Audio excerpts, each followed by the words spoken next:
Bom, vamos começar então. O Bardot meio que dispensa apresentações, porque muitas pessoas que eu falei, é o Bardot, todo mundo já conhecia e amava, e foi uma reação calorosa quando eu falei no seu nome. Mas, de qualquer forma, é legal eu fazer as introduções, correto? Então, lá vamos nós, pessoal. Estamos aqui com o cineasta capixaba, Anderson Bardot, honrados de tê-lo aqui no nosso encontro. Ele é realizador audiovisual, sócio fundador da Vale Encantado Filmes, diretor do curta-metragem Inabitáveis, um filme que estreou no Rotterdam Film Festival em 2020, participou de 70 festivais nacionais e internacionais, ganhando 13 prêmios. Dentre esses, o Emerging Artist Award do Outside Care Film Festival e o prêmio de melhor filme brasileiro no For Rainbow Festival de Cinema e Cultura da Diversidade Sexual de Gênero.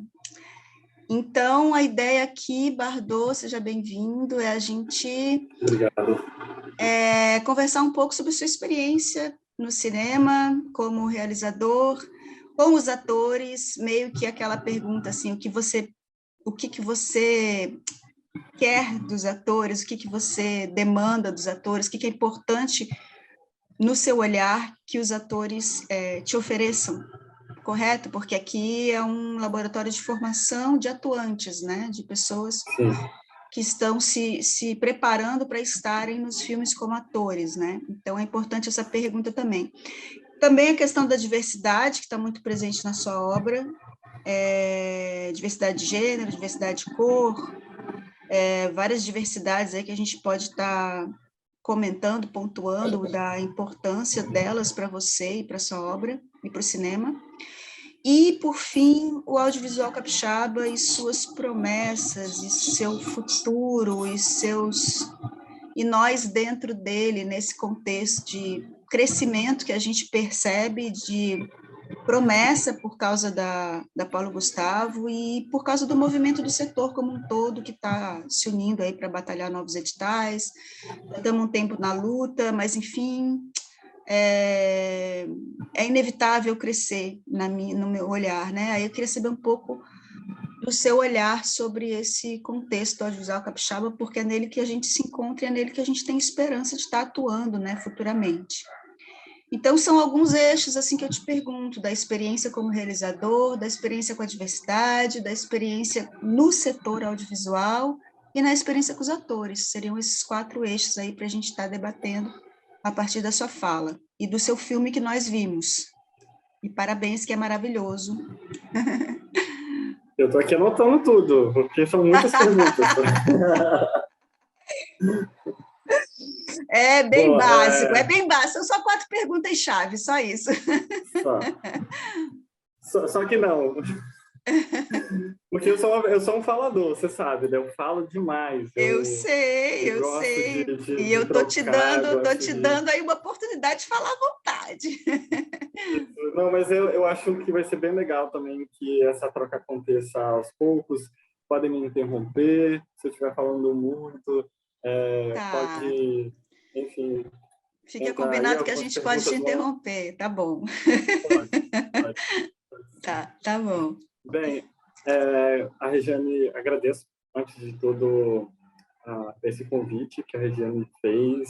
Eu sou muito fã da Regiane e sou até suspeito para falar, porque acompanho o trabalho dela já há um bom tempo e vejo o quanto que, além de uma grande artista, de uma grande atriz, ela também é uma grande ativista do audiovisual e uma grande ativista também das artes como um todo, né?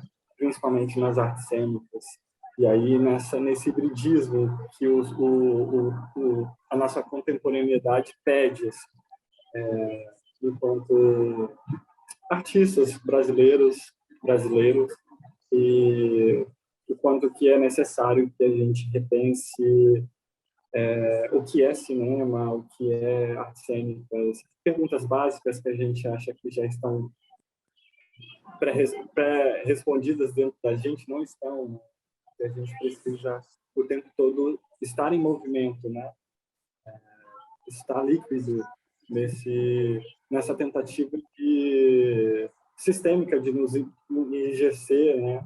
Nós o tempo todo estamos sendo colocados em caixas, nós o tempo todo estamos sendo colocados em tarjas, e é necessário que a vida de uma artista seja esse rompimento, né? Seja essa dilatação através desse corpo líquido que perambula pelos espaços, que destrói e ocupa como a água.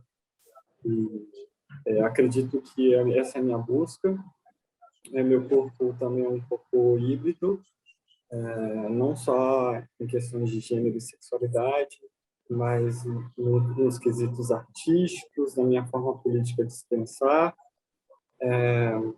Bom, a minha visão histórica, ela sempre é o fator preponderante assim para eu determinar o que eu vou fazer hoje, o que eu penso do cinema que eu quero desenvolver e acredito que eu vou realizar, e crio esse norte, essa linha imaginária nesse horizonte infinito, e finjo que essa linha ela vai ser de fato esse meu guia, porque há tantas possibilidades, né? Eu acho que o trabalho artístico que a gente está conversando aqui inicia também dessa grande questão, né? O que escolher, né? Como ir, para onde vou, o que me move.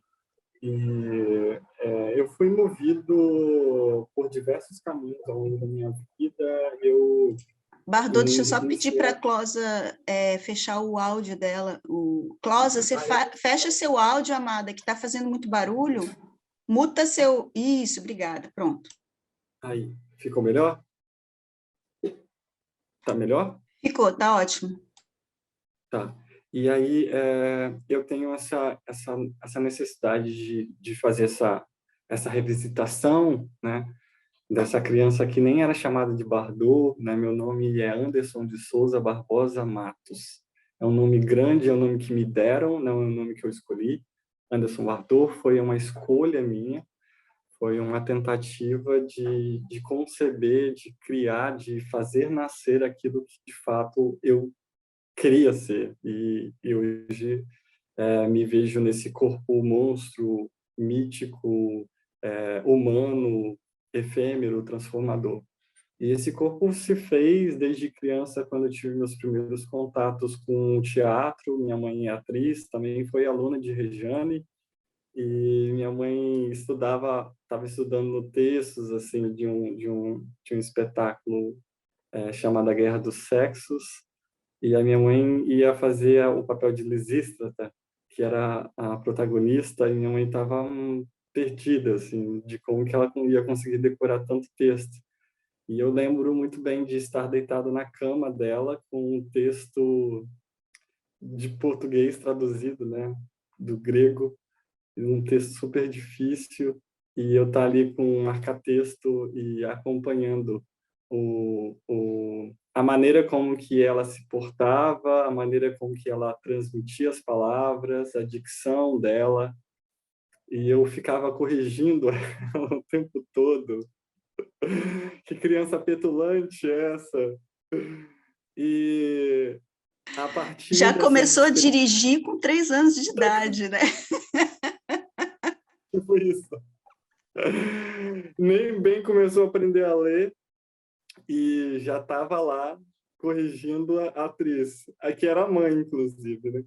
E ainda por cima eu sou canhoto, né? Eu falar sobre escrita é muito maluco também, porque eu lembro do meu primeiro caderno que eu comecei a aprender a escrever, eu escrevi espelhado. Então, eu sou canhoto, então eu escrevia tipo Anderson, começando de trás para frente, da ponta da minha direita até para minha esquerda, né?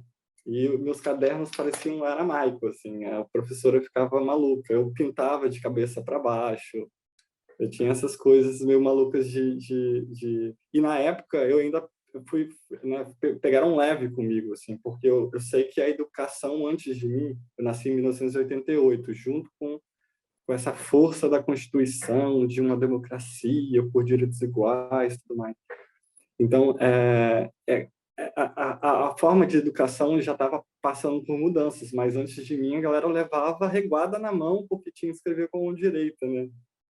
E, enfim, então eu nesse nesse caldeirão cultural que minha mãe me colocou e político também, minha mãe sempre foi uma ativista política feminista, e nasci dentro do sindicato dos bancários, minha mãe era sindicalista, fazia festa, eu ia dançar El Chan, eu escandalizava as festas, porque era uma bichinha, né? Era uma criança viada que estava ali descobrindo seu corpo, botando para quebrar mesmo, sem olhar se eu estava preocupado com uma coisa, ou parece que, inclusive, essa história que eu estou contando é uma grande besteira, mas a gente vai chegar até lá, que é, de fato, a realização do Inabitáveis, que é um filme de dança. Quando eu era criança, a mamãe falou assim, essa criança gosta de dançar, vou colocar no balé. Fui dançar balé. Chegando lá, era um tormento, era um inferno, porque tudo que eu tinha que fazer era de acordo com o que ele mandava. E eu sou uma criança rebelde, não aceitava nada. Plié, que esse negócio de plié, tipo, ereto, o corpo para frente, cabeça, vai, fechar. Era um tormento para mim. Para quem tinha um corpo livre, queria olhar as bailarinas dançando jazz e participar daquele processo ali. Fugi, não quis mais dançar, entrei num processo de transformação conservadora, porque eu comecei a entender um pouco mais ou menos da minha sexualidade ainda enquanto criança e via que ser viado, a primeira vez que eu ouvi a palavra viado foi muito agressivo para mim. Então, eu não queria ser aquilo. Então, eu comecei a ser homofóbico. Então, eu comecei a reagir quando eu via um viado na rua, quando eu via alguém na rua que era próximo daquilo que era um pouco parecido comigo, eu reagia. Minha mãe sempre me corrigia, né? Sempre falava que isso era um absurdo, tudo mais. Então, olha só como que esses elementos da minha infância foram fundamentais para, depois de um certo tempo, ainda perdido, ainda tentando me encontrar, fui passar por 3 cursos da universidade. Passei pelo curso de comunicação social, passei por publicidade e propaganda, passei pelo curso de música, bacharelado, composição internacional na UFES, publicidade foi na UVV. E depois eu entrei, de fato, no curso de audiovisual. Antes disso, eu trabalhei como atendente numa locadora de vídeos, que era 100% vídeo na Praia da Costa. Depois virou Flash Vídeo, eu fui virar subgerente do Blockbuster. Enfim, o cinema ainda é muito sorrateiro na minha vida, mas eu tive uma pessoa, um amigo muito querido chamado Carlos Magalhães, que ele foi uma pessoa que me introduziu muito à literatura, assim, me introduziu muito ao cinema. Ele falou assim, você presta atenção no nome dos diretores dos filmes? Você sabe que esse filme é uma obra de arte, você sabe que esse filme alguém fez ele, alguém pensou ele, saiu da cabeça de alguém, assim, isso foi para um papel, esse papel tinha um roteiro. Eu não estava muito ligado nessas coisas, sabe? E aí, dentro dessa, né, quando eu estava ainda trabalhando nessa locadora de vídeo, que eu fui me apegando a essas informações. Queria entrar no curso de cinema, mas não existia curso de cinema, né? Aí, quando abriu o curso, a minha irmã foi fazer cinema, mas eu tinha uma banda chamada Vera Scott, que essa banda foi formada ainda quando eu estudava no segundo grau. Eu estudei com os integrantes dessa banda desde a pré-escola, saímos do segundo grau, ainda permaneci, e no primeiro videoclipe que a gente fez, chamado Onde Está o Grande Tema, está até no YouTube, se vocês quiserem ver, é um videoclipe que a gente utiliza pinturas corporais, eram pinturas de 6, 8 horas, para a gente pintar todo o espaço e pintar o corpo, o rosto, a pálpebra, para a gente parecer como pinturas vivas, assim. E a responsável por fazer essas pinturas, inclusive, foi a minha professora de arte Priscila Lorena Valadão, do qual eu tenho um carinho, um apreço gigantesco. Bom, ainda no curso de música, eu comecei a fazer várias matérias e acreditava que eu estava entre esses dois mundos. Comecei a trabalhar com teatro. Foi aí que eu conheci o Paulo Sena, que foi um produtor, que é um produtor aqui de Vitória, e foi o produtor do espetáculo Inabitáveis de Dança, da Companhia em Pares. Foi aí que ele me chamou para fazer um vídeo, gravar o espetáculo, só isso. E eu fiquei completamente encantado, assim. Isso foi lá para 2013, 2014, e daí então eu queria fazer um filme sobre isso. Só para vocês verem a distância, eu comecei a pensar no filme em 2014 e o filme só foi lançado no Festival de Rotterdam, é o quarto maior festival do mundo, em 2020. Se eu poderia ter desistido dessa ideia, eu poderia ter substituído essa ideia por outras, mas para vocês verem o quanto que eu sou insistente, assim, quanto que eu acredito e aposto, né, naquilo que me move, assim. Você vê que esse espetáculo me movia. Foi o primeiro espetáculo que falava sobre homossexualidade e negritude nos palcos do Teatro Carlos Gomes. Não havia e não houve nenhum espetáculo anterior que falava sobre esses assuntos. E eu entrei junto com um dos bailarinos, Luciano Coelho, que é um bailarino incrível, e eu via uma potência o nome do filme se chama Inabitáveis. Ele foi inspirado no mesmo Espetáculo. no espetáculo de nome homônimo, né? E enfim, e aí eu tentei o projeto na Secult como documentário em 2015. Depois eu tomei, o júri falou que não era um documentário, que parecia uma ficção. E aí eu tentei escrever um projeto de ficção, tentei outro ano, não passei, e eu não estava maduro o suficiente, não acho que escrevia tão bem assim um projeto, porque escrever projeto também é uma arte, tá? Você vender a sua ideia para que o outro compreenda. Depois de ler 200 projetos, ele vai pegar o seu, ele vai ver se vale realmente a pena ou não, né? E aí, depois que você está no tete-a-tete, que é o pitching, né? É a defesa oral para a banca, é aí que você se posiciona firme e fala que eu quero fazer esse filme, eu acredito nesse filme e eu tenho capacidade de realizar esse filme. E foi nessa terceira vez que eu, de fato, consegui passar, que foi no edital de 2017. Enfim, e aí começou o processo todo, eu já estava no curso de audiovisual e já estava quase finalizando o projeto, já tinha meio que saído da companhia, e aconteceu de eu começar a compreender de que todas as experiências que eu já tinha passado pelo audiovisual anteriormente, eu nasci, digamos assim, no audiovisual como produtor de set, então eu era responsável pela limpeza do espaço, eu varria, eu colocava comida, eu limpava vaso, eu acordava mais cedo para fazer café para a equipe, eu entendi ali como que funciona uma estrutura uma equipe de cinema, né? Para quem não está ainda muito confortável com como né, na cabeça como se funciona uma estrutura de uma equipe de cinema, a gente tem diversos departamentos, né? A gente tem um departamento de direção, né, que é normalmente composto pelo diretor ou diretora, assistente de direção, segundo assistente, né? A gente tem um roteiro, roteirista, assistente de roteiro, pesquisador. A gente tem departamento de arte, que é a diretora de arte, responsável por todos os objetos de cena, né? A gente tem assistente de direção de arte, a gente é um contra-regra, é aquele que executa o trabalho de cenário.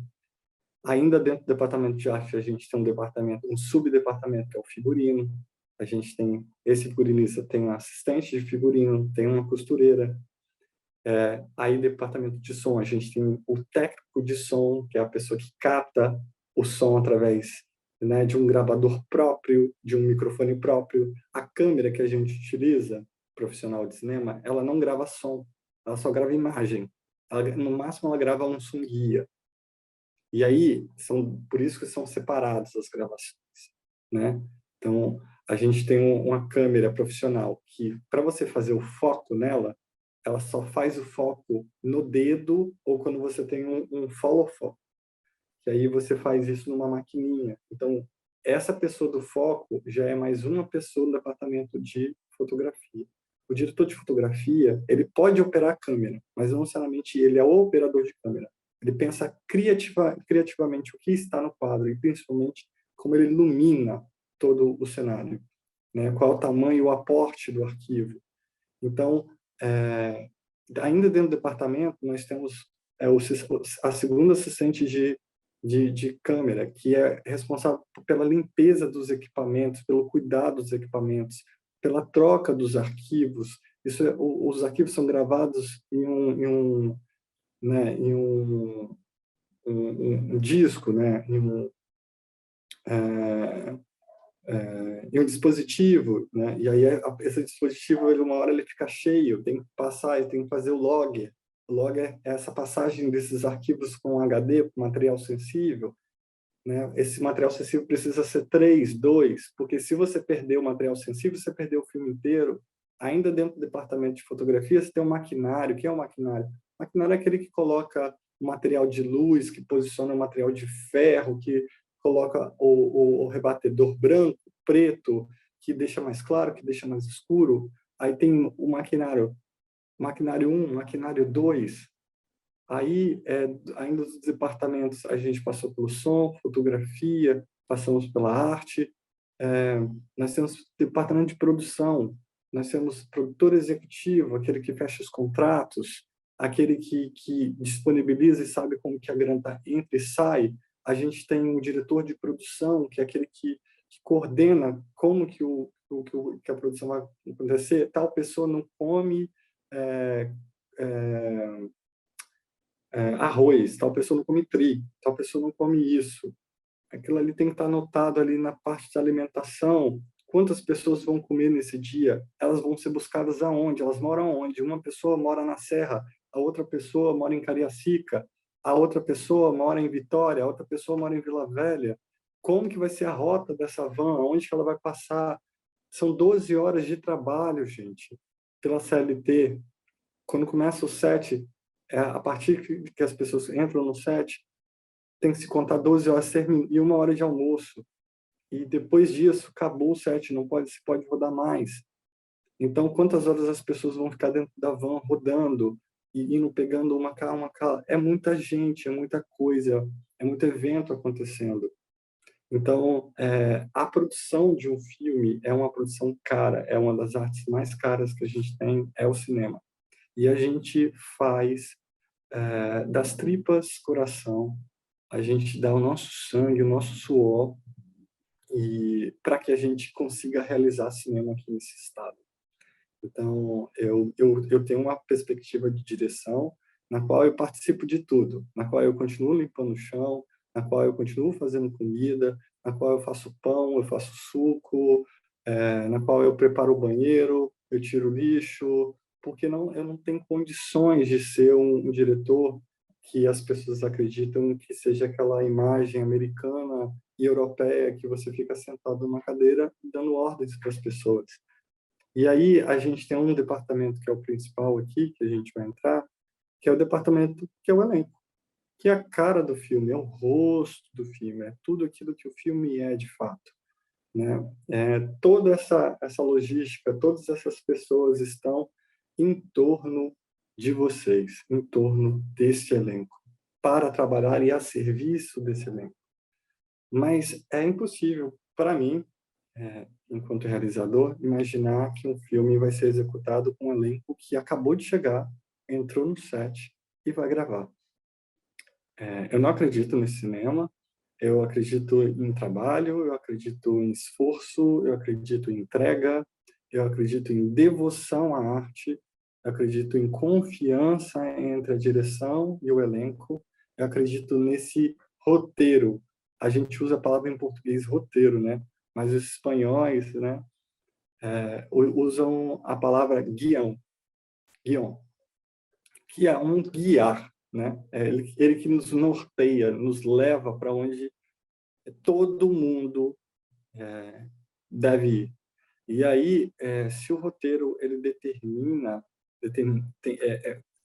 determinados caminhos, né, que compõem a relação da sua ou do seu personagem dentro do filme, ele te guia, mas ele não determina de fato aquilo que é, porque isso só vai ser concebido, só vai ser forjado quando nós estamos no tablado, isso é, nós estamos num processo de ensaio dentro de um cubículo, de um quadrado, pode ser uma sala, pode ser o espaço cênico que vai ser de fato feito do filme, pode ser o Fagner está aí, né, dentro do nosso Fagner acabou de passar esse processo comigo, dentro da nossa tenda, né, com uma terra um chão de areia, e a partir disso começar a se pensar em exercícios que a gente consiga se desprender de determinadas ansiedades. Eu acabei de fazer um filme que se passa no século XVIII, e aí 18, 19, né? E aí eu precisava trazer o tempo do século XVIII, XIX. Então às vezes eu deixava o Fagner simplesmente sem fazer nada, assim, e deixava outras pessoas do elenco também assim parados, jogados no chão, assim, sem fazer nada. E era um problema para algumas pessoas, porque como assim eu estou aqui sem fazer nada, assim? E aí esse é o tempo do século XXI, assim, não se permitir não fazer nada, não se permitir deixar o tempo correr. E aí esse, por exemplo, foi um dos exercícios, e a partir disso a gente foi pensando o exercício do andar, do engatinhar, do falar, do ouvir. A gente fez um exercício chamado exercício do balde, que basicamente era você pegava o seu texto e você colocava um balde na frente do seu rosto, e você falava o seu texto dentro desse balde. E o eco do balde projetava o som de volta para você. Então, você parava de ver o diretor, você parava de ver as pessoas que estavam ao seu redor, e você prestava atenção só naquilo que você escutava, que é a sua voz, distorcida ainda. Tem Só alguém um com o pouco. microfone ligado Gente, aí. tem microfone ligado aí. Acho que a Closa está com o microfone ligado de novo, não está em mute, que eu não estou vendo aqui. E tem mais alguém. Mutem os microfones, por favor. Closa, muta seu microfone, amada. Sabrina, pronto, mutou. Acho que era ela Aí, mesmo. Ok. e aí, respondendo a pergunta da Regiane, né, o que se esperar de um ator? O que se esperar de uma atriz, né? Independente de qual papel que seja, eu espero o estudo, eu espero entrega, eu espero dedicação, eu espero também compreensão interna e de autocuidado, de saber também seus limites. Eu espero generosidade e eu espero que esse ator ele consiga compreender que o meu trabalho é tão importante quanto o trabalho dele ou dela. E às vezes a gente, no meio do processo, quando a gente começa a investigar determinados sentimentos ou sensações, né, que nos levam a memórias e a traumas e a vivências que a gente às vezes não quer tocar, a gente vê a direção às vezes até como inimigo, assim, né? A gente vê porque nós, todo mundo, né? Eu tô falando, eu tenho muitos mecanismos de defesa. E esses mecanismos de defesa são cascas que a gente tem para sobreviver nesse mundo cruel mesmo. Mas quando a gente está no tablado, a gente precisa imaginar que a gente... Sabe Matrix? Quando o personagem do Neo, que é o protagonista, ele antes de ir para Matrix de fato, ele começa a testar os seus próprios movimentos em outros programas de luta, programas de arma. Assim. Eu acho que é um pouco isso. Assim, você sai de um determinado espaço onde você não deixaria se ferir, você não deixaria sorrir, você não deixaria, enfim, você não entregaria determinadas emoções ou sentimentos ou até é, é, expressões faciais, né, de reações do que vem do externo. Normalmente você não faria isso no mundo que estamos vivendo. É necessário que se permita deixar tudo sair nesse espaço cênico, nesse espaço lúdico. E quando eu falo um espaço lúdico, e eu disse que ele pode ser em qualquer lugar, ele pode ser em qualquer lugar, mas ele é um contrato. Ele é um contrato verbal, ele é um contrato energético, ele é um contrato físico, ele é um contrato espiritual, ele é um contrato artístico, que não está medido e determinado por palavras nos papéis. Ele está no olhar, ele está na relação que essa direção tem com esse ator. E é importante que as palavras sejam muito bem ditas logo no início do processo e que esse contrato, né, seja firmado da maneira mais transparente possível, para que não haja depois ruídos. E esses ruídos, obviamente, eles vão existir, mas que eles não sejam muito grandes, né? Nesse último trabalho, eu trabalhei com uma criança, que foi o Miguel, e a gente teve uma experiência intensa, uma experiência que trouxeram elementos traumáticos da vida dessa criança, porque eu tinha que trabalhar com elementos de choro e eu precisava que ela entendesse a relação do que é chorar em cena e voltar para a base. Isso é, para voltar no estado de repouso. Esse estado de repouso também é um contrato verbal entre a direção e o ator, de que é um corpo que se está em uma posição ereta, com os joelhos semi-curvados, a respiração calma e a atenção diretamente para o nada. Essa é o que eu chamo de estado de repouso. Então, nós vamos para determinado sentimento, nós vamos para determinado lugar, mas depois a gente sempre volta para casa. E, às vezes, quando a gente vai muito longe, a gente acaba perdendo o rumo de casa. E aí se explode emoções. Emoções que não são bem-vindas durante o processo. Então, eu provoquei um choro nessa criança. Essa criança não queria chorar. Eu fui engateando e contornando com exercícios por outros lugares.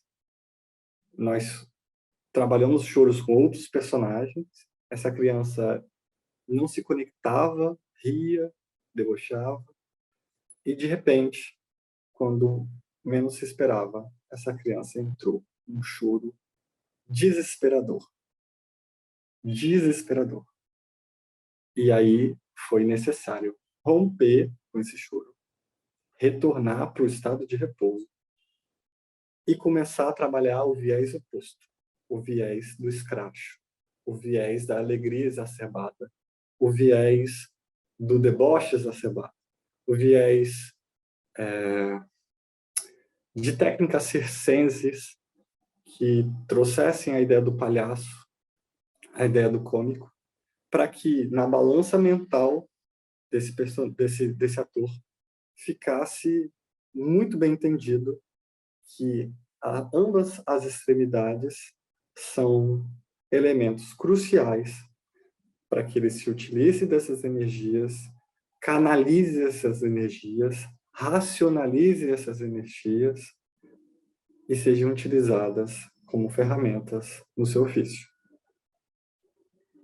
Foi, eu acho, o primeiro filme profissional que o Miguel fez. Muito orgulhoso do quão ele cresceu ao longo do processo. Quando a gente foi fazer a cena logo em seguida, gravando com uma câmera DSLR, né, que é uma câmera semi-profissional durante o processo, eu pedi ele para chorar. Em 2 minutos, ele estava fazendo o choro ideal da cena. E depois, voltamos para o processo de base e ele compreendeu aquilo que ele tinha que viver. E eu achei que ele tinha compreendido. Ele foi para casa. A mãe dele disse que ele chorou 2 dias. E aí, o que eu faço? E aí, depois de 2 dias chorando, na outra semana a gente teve ensaio e a mãe dele me chamou para conversar. E nessa conversa, eu compreendi o quão ele era... eu vou utilizar uma palavra forte aqui, mas é uma palavra que eu também sou e todo mundo é, assim. O quanto a gente é manipulador, assim. O quanto que essa criança, ela queria dominar, e se ela perdesse o controle daquilo que ela dominava, ela não queria fazer. Então, o meu problema era perder o controle. Então, ele trouxe a mãe, e a mãe falou por ele. Ele ficou calado. Aí eu dei um esporro na mãe. Falei assim, você não fale mais por ele é maior de idade. Maior de idade não, assim, ele tem 12 anos de idade, pelo amor de Deus, ele não é maior de idade. Ele é grande, ele é suficiente para falar com as próprias palavras. E ele, nesse exato momento, ele está dominando. E então eu quero ouvir da boca dele o que ele tem para dizer e tudo mais.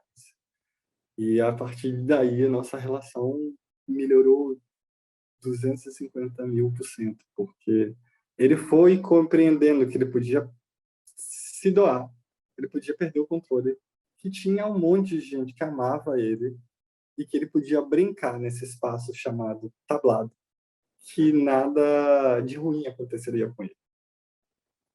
Essa criança nunca tinha pisado num chão de terra.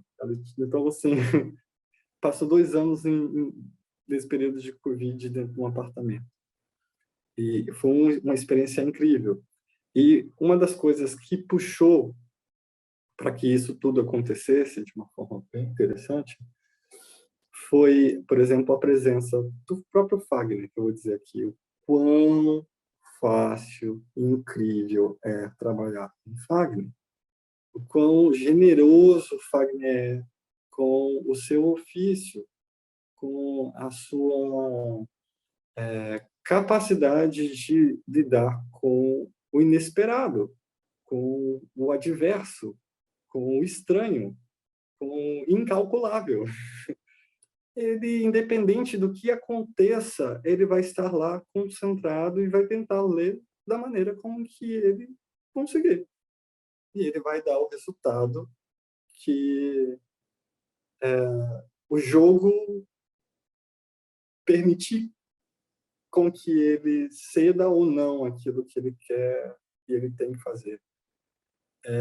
Ele ouve muito bem. Acho que o trabalho do ator e da atriz é compreender que o cinema e o teatro têm perspectivas muito diferentes enquanto captação de energia. Como que o público capta você?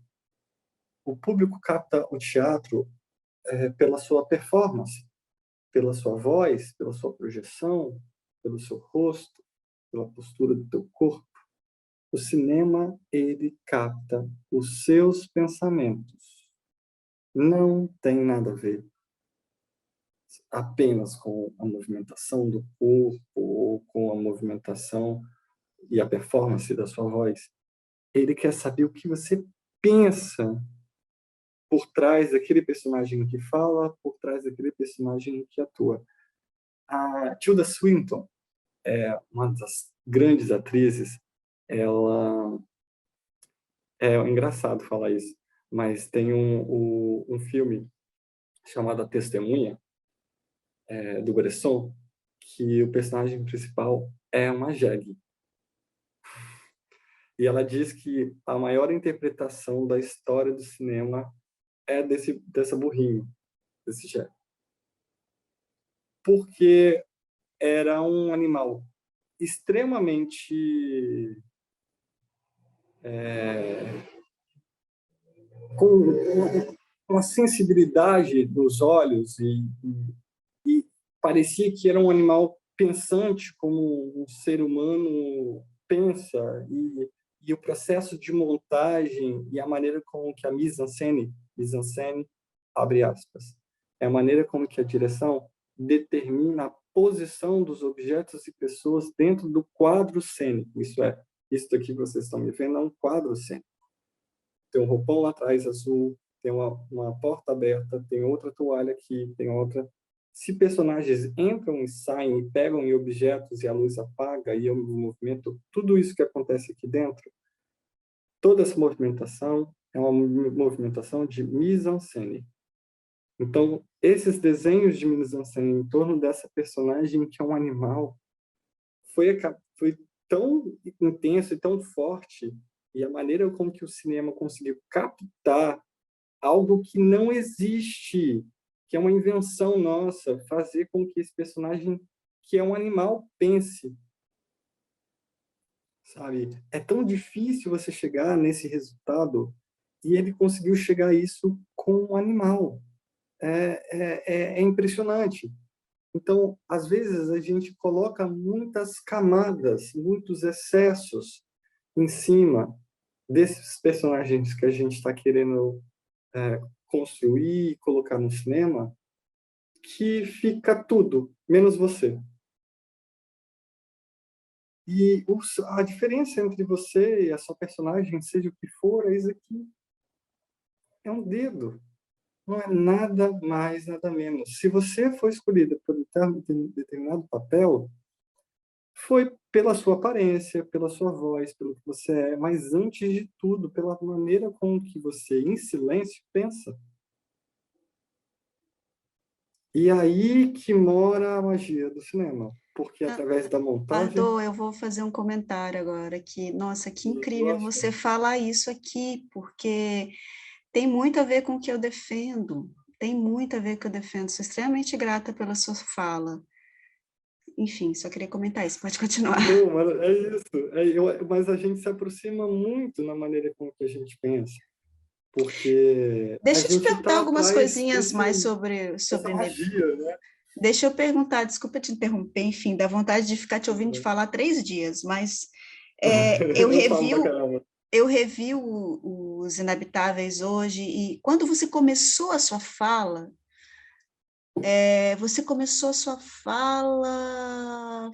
falando sobre você, o seu corpo, e esse deslocamento nos espaços. Uma das coisas que me chamou muito a atenção, acho que, lógico, é bem explícito isso no filme, acho que todo mundo se percebe disso, né? Esses 2 elementos, o corpo e o espaço, porque os corpos dos seus filmes, parece que eles estão ali entregues mesmo, eles estão à mercê, eles estão sacrificiados. É uma espécie de sacrifício dos corpos, os seus filmes. E esse que é novo agora, que eu não vi, mas eu escutei falar coisas sobre o processo. Eu já vi até o trailer e vi algumas coisas no Instagram e também pelas conversas com você, com Fagner, etc. Eu percebo que tem esse elemento novamente desses corpos sacrificiados. E eu sinto isso quando eu faço cinema. Wagner com certeza sentiu quando passou pela vivência com você no set, que os nossos corpos, eles são entregues de bandeja para o filme. Eles são sacrificiados, eles são entregues ao sacrifício. E a gente sai vivo no final, mas sai bastante esfolado. E principalmente, acho que em filmes seus, talvez em filmes de outros cineastas, menos, mas alguns filmes mais, outros menos, mas os corpos saem esfolados, magoados, mas felizes também por terem se doado para aquilo, né? Uma espécie de um sacrifício mesmo, de um ritual de sacrifício dos nossos corpos quando a gente filma. E uma outra coisa que eu reparei muito foi a liberdade de brincar com os espaços. Eu acho isso tão incrível, que eles, numa mesma coreografia, eles comecem em um lugar, passem para o outro, passem para o outro, passem para o outro, passem para o outro e passem para o outro, terminam no teatro e a gente vê que eles recebem os aplausos. Então, é um beco, é a floresta, é aquele lugar histórico ali do centro de Vitória. À frente do Palácio Anchieta, à Isso, frente da Catedral. aquela laje, né, de uma espécie de contexto periférico urbano, de repente é outro lugar, e de repente é o palco de novo. E aí, cara, parece sonho, porque o sonho é assim, você salta de um lugar para o outro. E a montagem da sua irmã é uma coisa assim tão suave, como ela faz as passagens, que você vai junto, parece que a sua alma passeia por esses espaços juntos, assim. Então, foram as duas coisas que me chamaram muita atenção, esse trabalho com espaço, que também implica uma liberdade de narrativa, porque você não tem uma linearidade narrativa ali, e aí a gente entende que cinema é muito mais do que uma narrativa. Cinema não é simplesmente essa frase clássica que as pessoas falam, cinema é contar uma boa história. Não é. Cinema não é contar uma boa história. Isso é uma parte, pode ser ou não, porque o filme pode nem ter história, inclusive. Só que você também junta a história, o dado histórico, a história origem nossa, a história de um povo, né? A história de uma cultura, você junta o dado histórico mesmo, junto com o performativo. Então, você faz uma equação ali, né, que é muito própria, né? E eu acho incrível a liberdade com que você tem para fazer isso, saca? Acho que só alguém que tem muita fé no que gosta e no que quer e no que tem que ser feito para se dar a liberdade, né, de brincar dessa forma com os espaços, com os tempos, com as narrativas, com as diferentes tessituras. Enfim, queria comentar isso com Eu acho você. que a palavra que eu acho que domina a gente é coragem. A gente está no 2022, né? E se a gente for pegar a história do cinema, principalmente a história do cinema capixaba, a gente vê pessoas entrando para fazer um determinado filme, se deparando com a imensa precariedade do que é fazer cinema. E às vezes dá certo, às vezes não dá, alguns ficam, muitos vão. Mas se a gente for olhar bem para trás, da década de 70 para trás, a gente vai ver que, politicamente, nós tínhamos estados totalitaristas, nós tínhamos uma repressão gritante, intensa, sobre o que deve ser dito e o que deve ser mostrado. Nós tínhamos uma dificuldade econômica e técnica, porque os filmes eram feitos em celuloide. Para quem bateu uma foto na sua infância ou na sua pré-adolescência, fotográfica ali com aquela câmera Kodak, e de repente você chega no dia da revelação do seu filme e você encontra que o seu filme inteiro estava queimado e que aquelas fotos das festas do seu aniversário foram todas perdidas, coloquem isso como uma referência a um filme que é rodado nos anos 70, que teve, sei lá, muito dinheiro investido, de que alguma dessas latas podem ter queimado, um filme pode ter queimado durante esse processo, não tem como fazer de novo. Ou se tiver ter que fazer de novo, não vai sair da mesma maneira. E aí você tem essa repressão externa muito forte e, ao mesmo tempo, um cinema brasileiro tão inventivo, tão incrível, tão corajoso. E aí, depois, quando a gente tem a passagem do vídeo para o cinema digital, a gente começa a ver uma abertura da democracia, uma liberdade né, para se dizer o que se quiser dizer. Se eu quiser fazer um filme aqui, onde, sei lá, eu vou masturbar a minha avó e colocar o nome do meu filme, tipo, eu, cineasta, masturbo minha avó. E aparece um alienígena e pega a gente. Enfim, se eu quiser fazer um filme, fazer um com cocô e comendo cocô, eu faço. E posto na internet. Mas o que faz com que a nossa geração e o momento que nós estamos vivendo hoje seja tão conservador e repetitivo em temáticas, seja tão pastiche e tão medroso em relação às suas narrativas do que antes, assim. Eu acho que a gente vive num período de Instagram, assim, onde essa ditadura externa ela passou para o campo da micropolítica, da política dos afetos internos. Então, a gente não precisa mais de um censor do lado de fora impedindo a gente de criar determinados filmes, né, que a gente vai falar sobre assuntos muito importantes, mas que precisam ser ditos, porque eles precisam ser ditos, porque está tudo isso acontecendo. A gente já não fala mais sobre esses assuntos porque a gente não vai ser curtido no Instagram, porque alguém não vai gostar da gente, porque as pessoas não querem mais saber sobre esses assuntos, porque eu não sou nicho de mercado, porque o tamanho do meu filme não se encaixa mais no tamanho do festival que está pedindo 15 minutos e o meu filme vai ter 25. A gente o tempo todo está se colocando, foda-se se meu filme tem 25 minutos e o festival tem 20, ele que não aceite meu filme, o problema é dele. Meu filme é o meu filme, eu quero fazer o meu filme. Vai ter festival que vai me aceitar, vai ter festival que vai querer ver meu filme. Ah, mas o seu filme vai mostrar 2 homens negros e a família brasileira. Foda-se a família brasileira, eu não quero tipo, agradar todo mundo, assim. Eu não faço um cinema para agradar todo mundo, eu não quero agradar todo mundo. Vocês estão me entendendo? E tomar uma atitude como essa, num período de querer agradar todo mundo, num movimento mundial de conexão, onde as pessoas querem ser conectadas pelo médio, pelo mediano, pelo medíocre, eu não quero. Eu não quero. É até estranho, difícil ouvir isso, mas as pessoas são diferentes. As pessoas pensam diferentes. As pessoas se ligam por suas diferenças. O mais bonito e o mais incrível que o ser humano tem é a sua capacidade criativa de sempre se reinventar, de sempre se transformar. Eu acho que essa é a lei principal desse universo, de como a gente consegue transformar as coisas.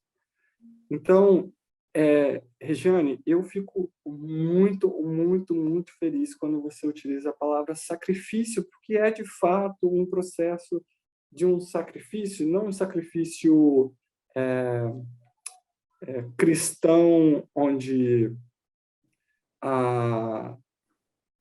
o Cordeiro de Deus é sacrificado em nome da humanidade, sabe? Não é um sacrifício dionisíaco, é de uma passagem de transformação de um Anderson Bardot, que morre e renasce outro.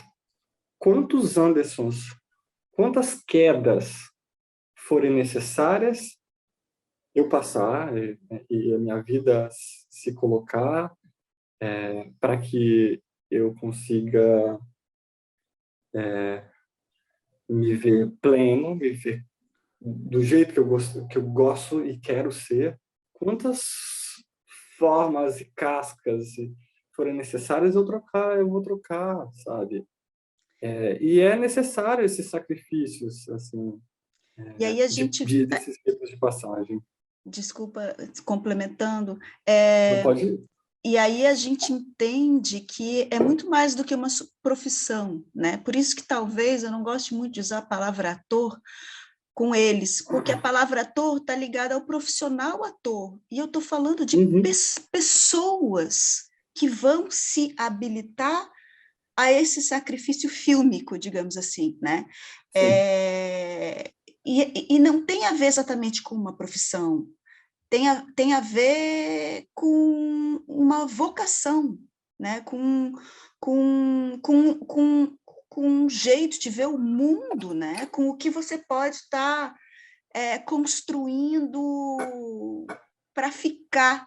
Eu sinto que o cinema tem essa capacidade de ficar, né? Assim, seja o que a gente for fazer agora, ele vai ser relido daqui a 30 anos, né? Aí eu te faço uma pergunta. Tem uma Quem são os perspectiva aí. fantasmas? Hã? Quem são os fantasmas? Quem são os Nós fantasmas? aqui agora.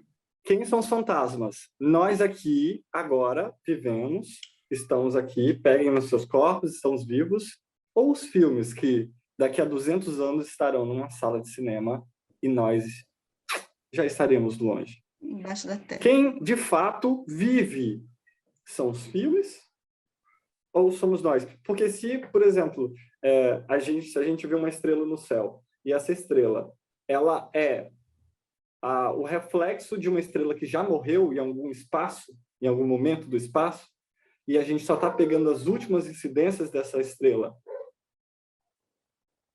Sim. O que de fato nós somos, sabe? Nessa relação entre tempo e espaço. Sim, E o aí cinema pega por aí. O cinema, a arte, e mesmo o teatro sendo uma arte efêmera, mas ele fica de algum jeito na experiência que aquelas pessoas têm e contam e falam. Enfim, o teatro é mais complicado pensar assim, mas tem uma cultura teatral ali que se perpetua, e que se transforma, e que se consolida no decorrer de gerações, né? Que eu ia dizer eu com sou isso? apaixonado pelo teatro. E eu Sim, acho que o teatro é a mãe de enfim, de todas as todas artes, as porque outras. tem uma frase do RuPaul Drag Race, não sei quem assiste RuPaul aqui, eu amo.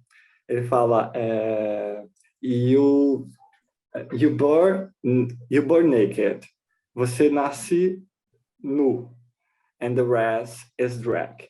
E o resto é drag. Isso é, a partir do momento que você nasce, tudo aquilo que você vai fazer no longo da sua vida é drag queen, isso é performance. Você está performando o tempo todo na vida. O teatro é uma tentativa da gente se compreender nesse mundo de performances. Interessante.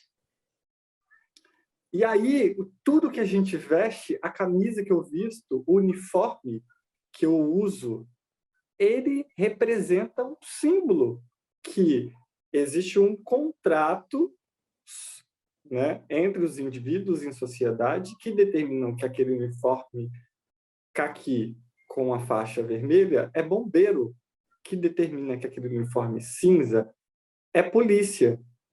É um contrato cognitivo social que a gente determina que essas coisas são lidas. Mas se vê uma pessoa de uma outra sociedade chega aqui, ele vai achar que aquilo ali é uma roupa como qualquer outra. Ele precisa aprender de que aquela roupa determina um símbolo.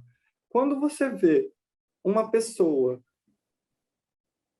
em uma situação de extrema pobreza e ela olha para a TV e vê o símbolo da Nike no tênis, ela não está vendo o tênis, ela não está vendo a Nike. Ela está vendo que o símbolo da Nike representa o status de estar bem financeiramente, de estar entre a sociedade. Então, quando eu coloco o tênis da Nike, não quer dizer que de fato eu esteja bem, mas quer dizer que eu performo o estado financeiro de uma pessoa que está bem. E aí eu posso me locomover para determinados espaços, porque esse símbolo também é um passaporte que me carimbam aonde eu entro e aonde eu saio. Isso, por exemplo, utilizado no teatro, por exemplo, eu pego uma cadeira. O que é uma cadeira em cena? Qualquer coisa que você É só uma transformar cadeira? ela. Não, qualquer coisa que Ela você pode virar, transformar ela. Ela pode virar qualquer coisa. exatamente, uma nave espacial. Sim. Já brinca muito com isso mesmo. É E isso aí aí, o cinema, eu Barrozinho. acho que se apropria disso, né? Se apropria Também é. muito dessa nossa capacidade de nos inventarmos, assim. Por que que a Regiane, ela fez tantos papéis com o mesmo rosto? E são tantas personagens diferentes. Uhum. Porque o Entendi. rosto da Regiane não é diferente como a cadeira, como a testemunha Sim, e o burrinho. sim. É como que a gente manipula essa massa, Esses corpos em interno e sacrifícios, externamente. essas pessoas, esses rostos em sacrifício. Eu acho muito, muito, muito filosófico tudo. Assim, acho importante quem faz cinema, os atores, eles entrarem por uma interrogação filosófica das coisas também, do próprio ofício, porque a gente trabalha com um tempo diferente. A própria relação com o tempo no cinema é diferente. Você está dentro de um quadro, o tempo parece ser outro. Quando a câmera liga, entre a câmera ligar e desligar, o tempo parece que passou por uma deformação completa. Não é o mesmo tempo cronológico Total. que eu estou. Não é o mesmo tempo cotidiano. Esse tempo extra cotidiano do liga e desliga da câmera, do ação e corta, você está ali dentro do quê, cara? De um Matrix, de um túnel, de uma outra Uhum. dimensão? É isso que parece. É isso que parece quando você está sendo filmado. E aí o manejo de todas essas questões que são colocadas pelo nosso ofício, né? Está muito além do que uma profissão, eu vou lá, faço o meu trabalho, recebo o meu dinheiro e vou para casa. Está muito além disso. Eu É vou ter uma que voltar no vida. Fagner de novo. Volta no Porque Fagner. o Fagner, eu falo que ele é um rouba-tempo, né? Ele é um rouba-tempo. Eu fico brincando com ele, porque quando ele entra em cena, e eu falava muito sobre essa questão do tempo do século XIX, e basicamente é uma cena do personagem acordando, assim, né? A cena deveria ter, assim, 10 segundos. E o Fagner consegue dilatar isso para quase um minuto, sem perder a compostura de parece que você está ali vivenciando essa latência de um tempo que Que não não é é. Isso é lindo. que eu tô aqui atrás da O câmera. ator poder dilatar esse tempo é muito bom. É Porque incrível. você como Porque cineasta, precisa disso. Porque senão seu total, filme vai ficar todo corrido. Se os atores correrem, o sim, seu filme fica todo corrido. Você precisa dessa capacidade do ator dilatar o tempo para o público respirar, poder entrar dentro do seu filme. exatamente. Porque quando a gente está, por exemplo, quando eu estou olhando para você agora, nesse exato momento, eu estou olhando para você. Mas se eu começar olhando para você e começar a prestar atenção nas minhas bordas, eu vou vendo que tem um computador na minha frente, tem alguns objetos em cima da minha mesa, eu vou vendo que na própria imagem que eu estou assistindo, eu estou vendo essas coisas ao meu redor. O cinema, a gente tem esse tempo de ler Isso, o cinema em bordas. E sim. o ator ele precisa ter total noção sobre o espaço onde que ele se encontra, porque ele é um pedaço dessa pintura, desse quadro que se Sim. pinta dentro e fora, porque a direção, a equipe e ele mesmo estão pintando nesse exato momento que se aperta REC. E ele borda o tempo, né? O ator que borda E o aí ele tempo. borda. Ele É ele que borda. borda. É ele que borda o tempo, né? É incrível. A arte do ator, ele toca mesmo em algo muito filosófico, eu acho, assim, Sim. algo de interrogação sobre o que é o humano, sobre o que é tempo-espaço, sobre o que é a vida, sobre o que é o mundo, então o ator ele tem que estar, eu acho, né, na minha opinião, um pouco sintonizado com essas questões, não dá para ser só executor de partituras, né, de tarefas, né? Tem que ter um E a entendimento, tem que ter partitura. um pensamento, né? Tem que ter um pensamento ali por trás. Quando você fala o cinema, o teatro, como é que você falou?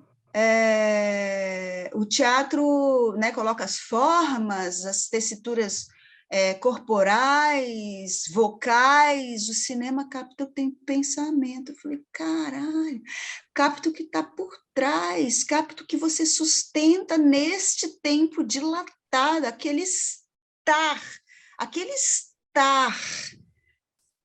Porque capacidade a de se sua mão pode se mover sustentar no rápida. tempo.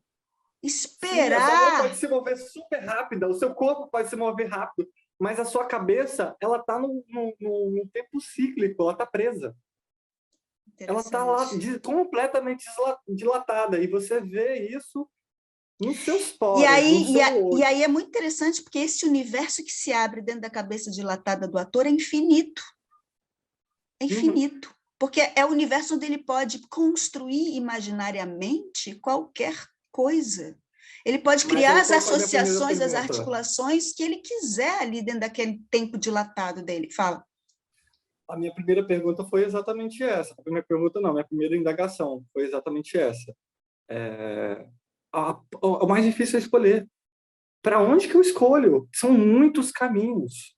Entendi. Nesse horizonte infinito que a gente precisa Sim, determinar uma linha que vai ser o nosso norte, assim. E é uma linha invisível que a gente sabe que ela vai acabar e ainda o infinito ainda vai existir, porque o horizonte ainda continua infinito para todos os cantos. entendi. Mas a grande brincadeira é desenhar na areia. É um desenho na areia que a gente faz. E o mar vem e tira depois de novo. E a É, gente vai lá e desenha na areia de novo, sabe? E esse trabalho efêmero, o mais legal é isso, assim, que eu acho que no cinema, no teatro você desenha na areia, todo mundo vê o desenho, a onda vem e leva, e ficou na sua memória. E o cinema, ele tem a capacidade de não só filmar o ato em si, e ele ter como que eu filmo esse ato em si, em que ângulo? De cima para baixo, de frente para o lado, para o outro, sim, para sim. trás? Mais do que isso, eu não preciso gravar isso, eu preciso só ver. Porque depois que eu vejo, eu gravo na minha memória e aí eu reproduzo isso em outro lugar. E eu posso reproduzir isso fazendo uma releitura futurista, histórica, antiga, documental, ficcional, híbrida, experimental. O cinema é incrível. Deixa eu te falar, É muito Bardô, louco. vamos abrir para as pessoas para fazerem pergunta, comentários a partir do que você já falou, Vamos. porque a gente se bobear fica 3 dias falando, nós dois aqui.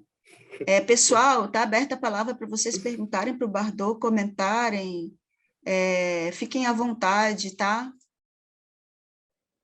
Está aberto, podem abrir os microfones, ficar mais à vontade aí. A gente não Enquanto vai que a esgotar, galera. a gente não vai Então, enquanto a esgotar, não vai dar para esgotar, mas a gente vai jogando aí, vai fazendo circular a palavra um pouco, tá bom?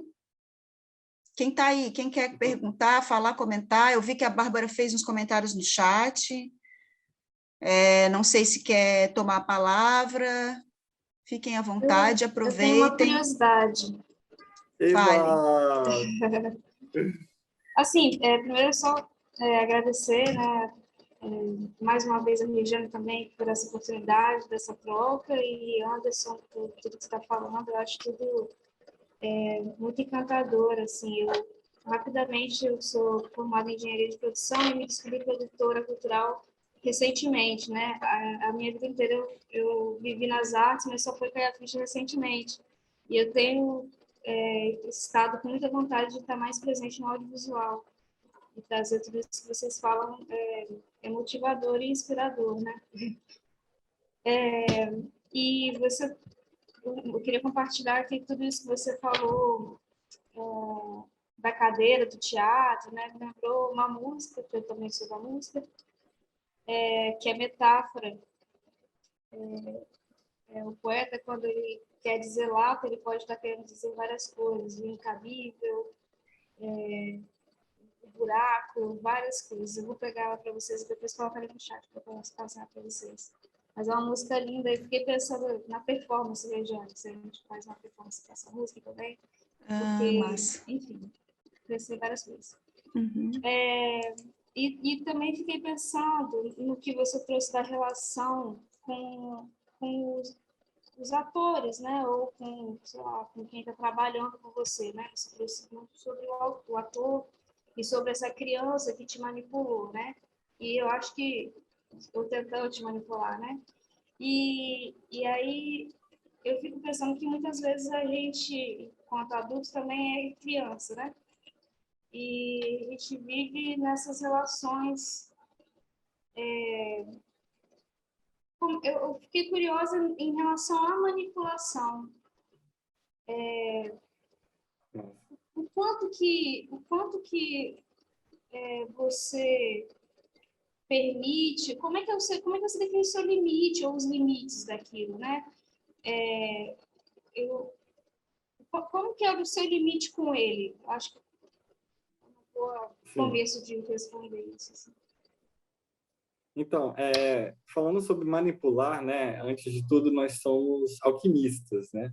Nós manipulamos tudo, tudo. Não existe ruim, não existe bom quando você começa um trabalho. Você erra, erra, erra, erra, erra, erra, erra, erra, erra. Desses 5 erros, para aquele personagem, para aquela cena, me parece que um erro virou acerto. Porque é essa a intenção que o roteiro pede, é essa a intenção que a cena pede, é essa a intenção que a energia pede, é essa a intenção que a troca pede. Então, olha só, olha para minha mão. Esse aqui. Nós definimos que todos esses 5 elementos errados, esse aqui foi o certo. Então, o que acontece? Todos esses outros se tornam errados. Agora a gente tem o que é certo e o que é errado na história. Para esse filme, para esse personagem. E agora a gente repete. Repete, repete, repete, repete, repete. E foi para o segundo. E foi para o terceiro. E tá errado. Tá errado, repete. Repete, repete. É isso. Basicamente é isso. É um contrato que se faz de diversos erros, de diversos achismos, de diversas ideias. Não existe certo e errado quando se começa um projeto. Começa de um ponto. E esse ponto pode ser começar por esse dedo, ou pode começar por esse. Ou pode começar por esse, ou pode começar por esse. Mas quando a gente passar todos esses dedos e a gente definir que esse daqui foi considerado como o mais interessante ou mais apropriado, todos os outros deixam de ser interessantes para mim. E aí ele deixa de ser interessante para você também. E aí eu firmo isso com você e a partir disso a gente vai trabalhar em cima disso. A gente vai começar a aflorar melhor essa forma de se trabalhar.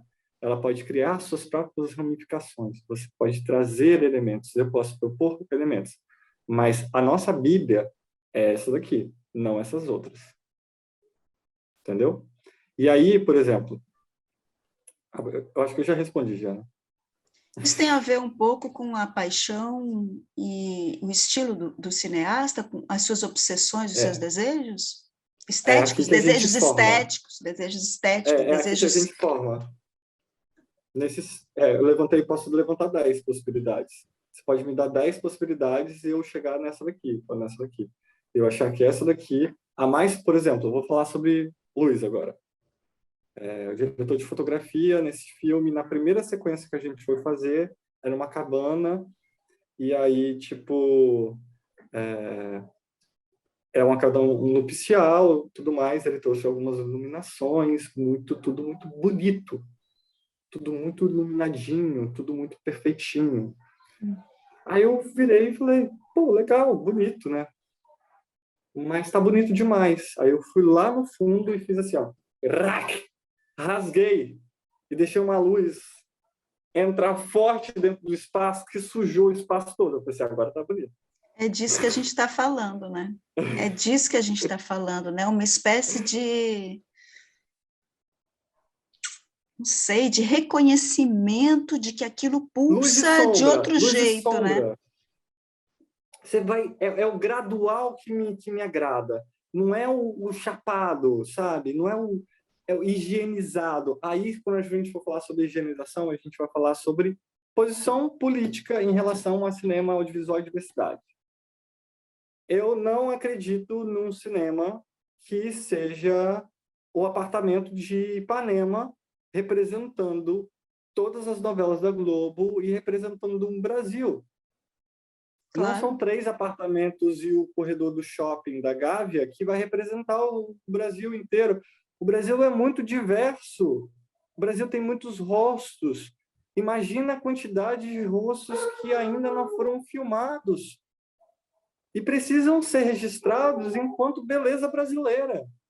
E para a gente determinar o que é beleza brasileira, primeiro a gente precisa se deseducar do que é beleza.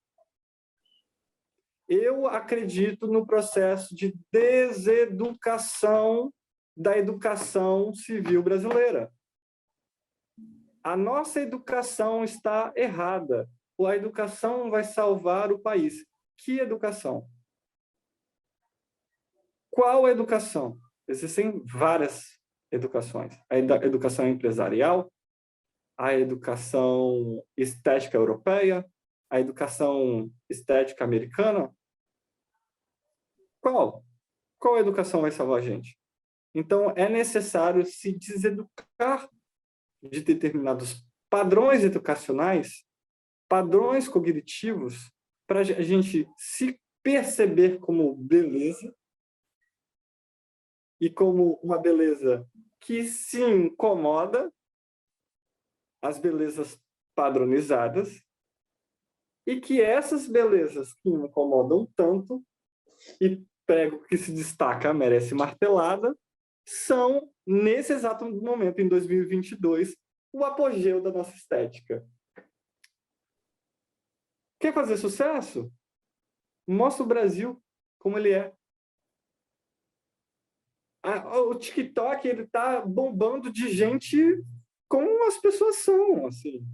A gente está passando também, eu falando da sociedade Instagram, mas também nunca se viu tantos corpos diferentes sem filtros também em tudo quanto é canto, assim. Tem uma briga, tem um duelo de narrativas. Sim, e a concordo. gente está no meio de uma guerra cognitiva. Se você não tem noção de que nós estamos numa guerra cognitiva, você está perdido nessa guerra, vai tomar tiro. Você precisa entender de que existem lados nessa guerra. Né? Qual é o teu?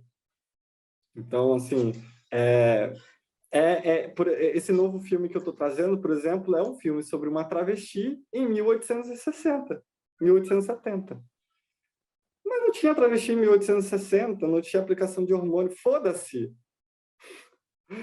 Eu quero colocar uma personagem que não necessariamente, para ser uma travesti, precisa de hormônios. Ela precisa simplesmente ser o que ela é. Nascida e forjada nos pelos do corpo que tem. E ela é esse personagem, e se ela fosse viver nessa época, ela morreria, por exemplo, na vida real. Eu acredito que o meu cinema, ela vai ficar viva. Ela vai viver até o fim. Então, assim, se não tem aquilo, cria, faça, invente. Recobrar a nossa história também é contar a nossa história, também é colocar um dedinho de invenção. Você acha que os livros de história também não têm um dedinho de invenção? Nós estamos estudando a história do Brasil pela perspectiva de quem? Por exemplo, se a gente for pegar a história do Brasil e a maneira como os portugueses chegaram e invadiram, eles chegaram como? Depois de mais de 60 dias numa caravela sem comida, cagando e jogando a merda no mar, com uma infestação de piolho, com alimentação... Eles chegaram fodidos, eles chegaram deteriorados, eles chegaram doentes. Se não fosse a civilidade de um povo plural indígena que chegasse e falava: esse povo está doente, vamos dar uma manga para ele, vamos dar um remédio para esse povo. Se não fosse, sabe, a generosidade de um povo que abraçasse, ia morrer tudo, não precisava... Sabe como que é uma forma de matar todos os portugueses? Era só deixar eles lá. Eles iam comer o quê? Eles não sabiam nem que era um pé de banana. Simples assim. Eles dependiam da generosidade de quem sabia sobre aquele território. E aí se cria um mito, né? Uma pintura, e aí vem os artistas, né? Pintarem uma obra da primeira missa, né? E aí todos eles elegantes, todos eles com as armaduras, todos eles bonitos, todos eles viçosos. Porra nenhuma! Isso está no nosso livro de história. Então, assim, esses conflitos narrativos, e aí para quem quiser também ser roteiristas, pensem nessas outras perspectivas. A gente está muito carente disso. A gente também já infiltrou já em outras formas de produção, de mostrar os nossos materiais, sabe?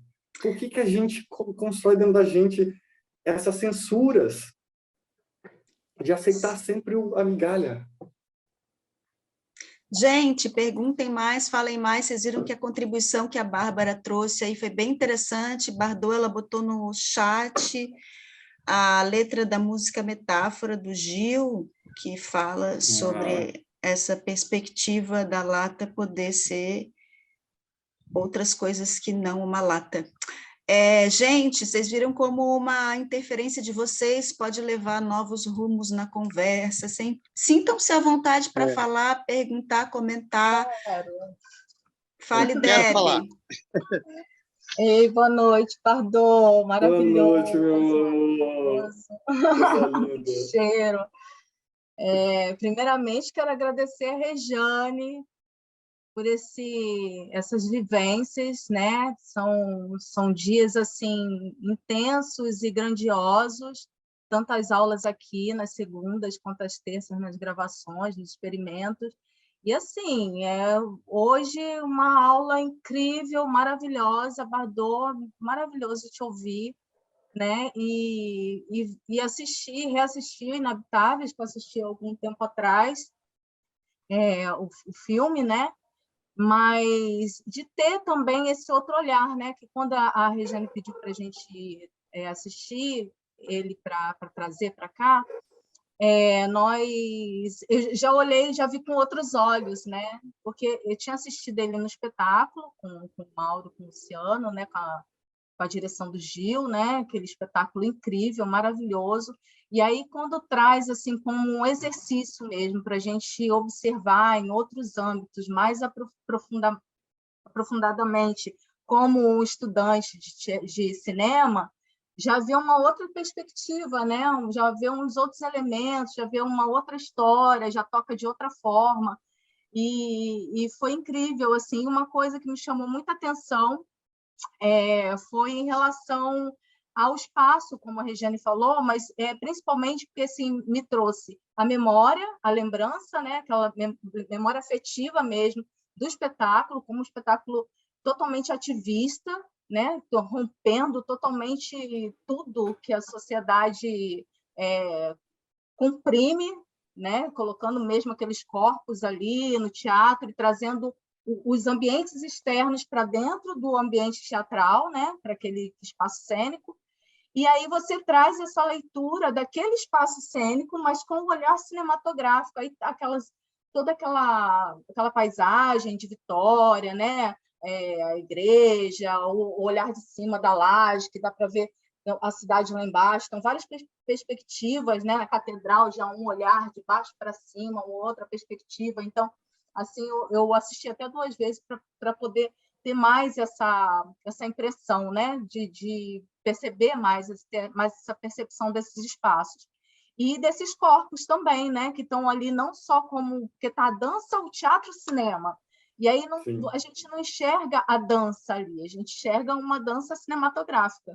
A gente não enxerga o teatro, a gente enxerga uma releitura cinematográfica, né? Com outro olhar dentro daquele espetáculo teatral.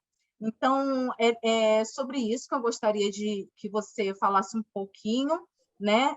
Sobre não só esse olhar, mas sobre esse ativismo mesmo que você falou, tudo, né? Sobre esse rompimento. Aliás, está no teu DNA, né? Porque a Lucimar é maravilhosa, também admiro demais ela, grande poeta, atriz, e a Carol também, tive contato com ela a primeira vez em 2013, no experimento dela da faculdade. Ela fez um trabalho, né, de audiovisual e eu participei, e depois a gente se reencontrou em 2017 no Feministas de Quinta, fazendo um trabalho juntas, né, justamente de corpo, de trabalho de corpo e câmera, que foi muito bacana. Então, assim, é uma família de ativistas, né, já traz isso no DNA também. Mas, assim, voltando, eu gostaria que você falasse um pouco sobre essa perspectiva do espaço, esse olhar e essa desconstrução mesmo, trazer Então, assim, trazer uma visão da dança, mas que não do espetáculo de dança, não é uma filmagem do espetáculo de dança, né? É um outro olhar. E aí toda essa questão com o espaço cênico. Obrigado. Assim, nossa, que saudade de você. Essa pandemia acabou com a gente. A gente não se vê há muito tempo, mas a gente vai tomar uma cervejinha ainda. Prometo, a gente Ô, pode saudade da marcar. onça. Uma saudade da onça. Mas aproveitando a sua pergunta maravilhosa, eu achei que eu até nesse momento eu não adentrei tanto no Inabitáveis, né? Então eu vou entrar um pouco mais dentro desse universo do Inabitáveis para falar um pouco de como que eu construí essas cenas, né?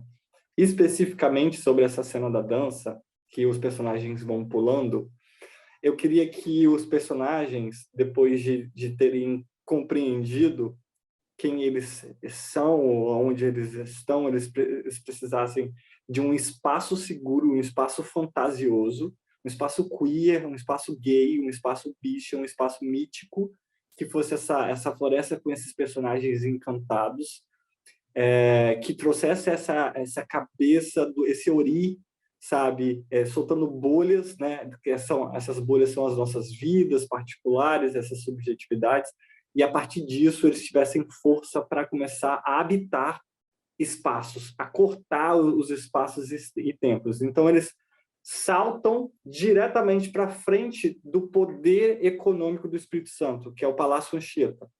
Então eles dançam ali na frente desse espaço.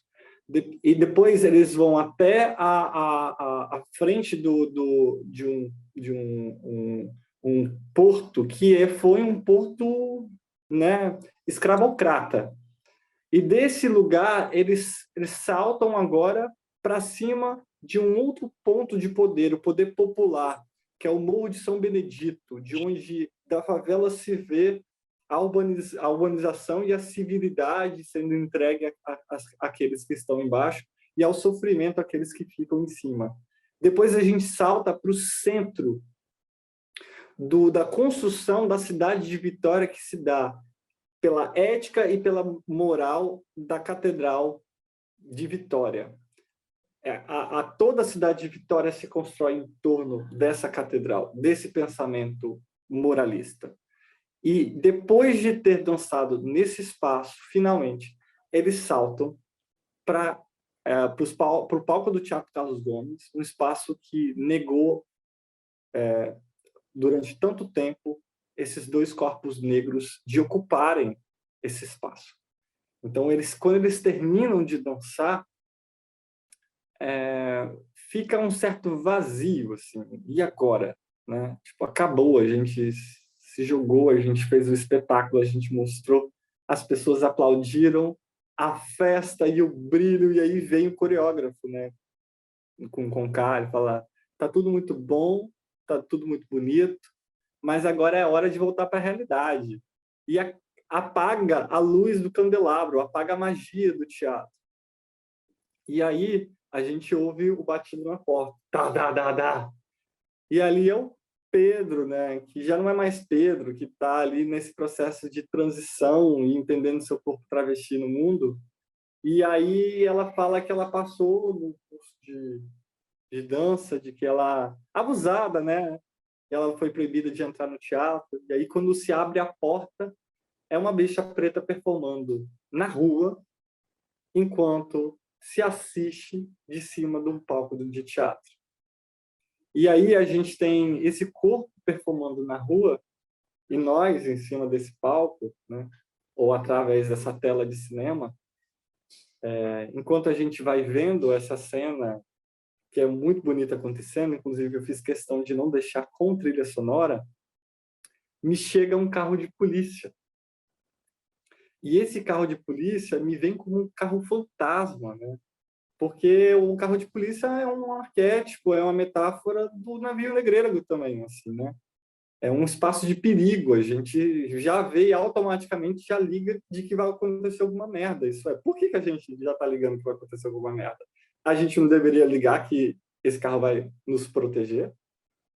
Por que nós já estamos ligando a ideia de que, porque historicamente esse carro só faz merda?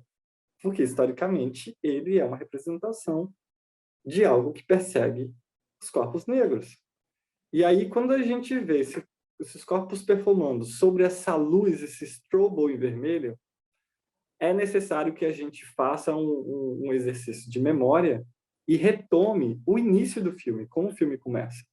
A gente começa o filme num strobo vermelho, muito latejante, num plano que ele está em slow, e nós temos a apresentação do espetáculo desses dois corpos, dessas duas bichas pretas que se amam e performam esse amar em cima de um palco, que é o desejo dessa personagem Castiel, que dança na rua de frente para esse camburão.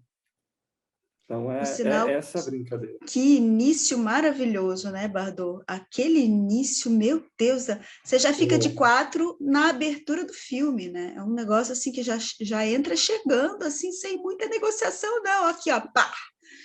Muito. Aceita isso, vai! E esse seu fechamento de ciclo aí que você mostra, nossa, fez todo sentido, que incrível. Muito bom. Eu amo esse início, assim. Eu amo também a maneira como o filme também ele vai trazendo algumas perspectivas que eu acho que você falou assim, mas é um filme militante, assim.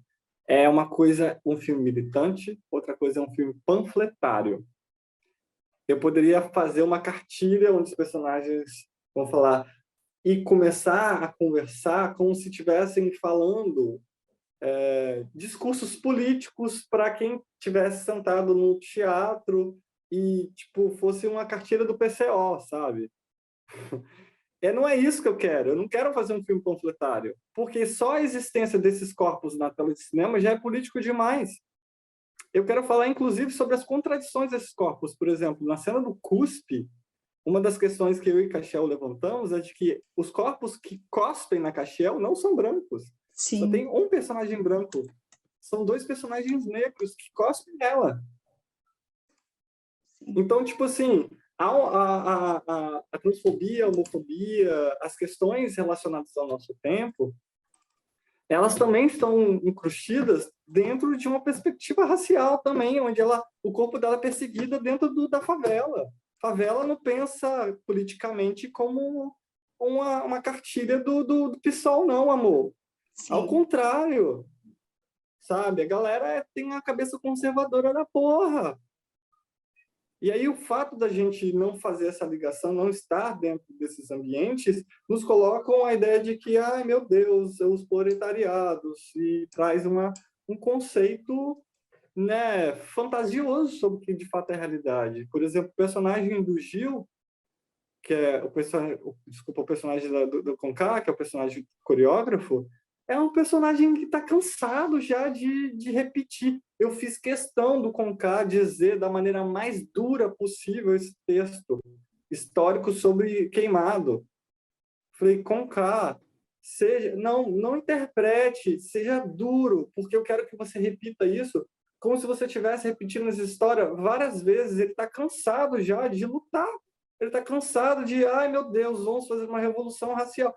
Vamos fazer uma revolução socialista. Ele está cansado, ele está dentro de uma bolha no início do filme. Ele não aguenta mais. E quando ele pega aqueles textos históricos horrendos, aqueles microfilmes, ele se depara com aquilo e ele fica, meu Deus, eu já tenho 60 anos de idade. Eu não tenho mais força para lutar contra esse mundo cruel. E é justamente a personagem da Castiel que senta com ele e fala assim, olha, eu não acredito nesse final. Eu sou a continuidade dessa porra. Nós somos. Então, eu acho que essas contradições desses personagens, eu podia fazer o personagem do coreógrafo como aquele que só manda, assim, aquele que tudo sabe, aquele que tudo vê, aquele que tudo sabe. Ele dá um esporro ali na companhia de dança porque eles estão preguiçosos, sabe? E ele pega a bolha no pé do personagem e fala bem assim, tá vendo isso daqui? Ó, nem toquei no seu pé e você já tá gemendo de dor. Tipo, eu não preciso tocar no seu pé para você gemer de dor. Você já tem a memória de gemer de dor dentro de você. Então, começa a usar ela. É isso que eu quero. Eu não preciso te jogar no abismo para você saber o que cai no abismo. Você dá um grito de pavor. Você sabe dar um grito de pavor. Você já sentiu pavor antes. E aí, essa brincadeira que o coreógrafo passa é uma coisa que ele domina. Agora, lá, por exemplo, em Queimado, ele é um trabalho que ele não quer fazer, sabe? Um monte de criança para cima e para baixo. Ele vai repetindo aquele texto. E é um texto fantasioso, porque a igreja de Queimado não pegou fogo, sabe? As pessoas falam, mas a igreja de Queimado queimou fogo. Não, pegou não. Pegou não. É uma deformação da história, sabe? E o filme deforma isso mesmo. O filme contorce isso. Uma escola de pintura que eu sou apaixonado é o maneirismo. Sou apaixonado, acredito no processo do maneirismo, porque ele pensa numa quase uma réplica da realidade, só que ele faz uma mão alongada, um pescoço torto.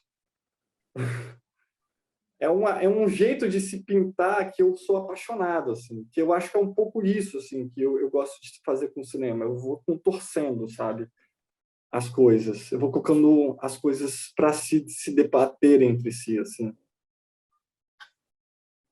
Muito interessante, Bardot. Gente, acho que o Zé estava querendo perguntar, né, Zé, não era? Isso.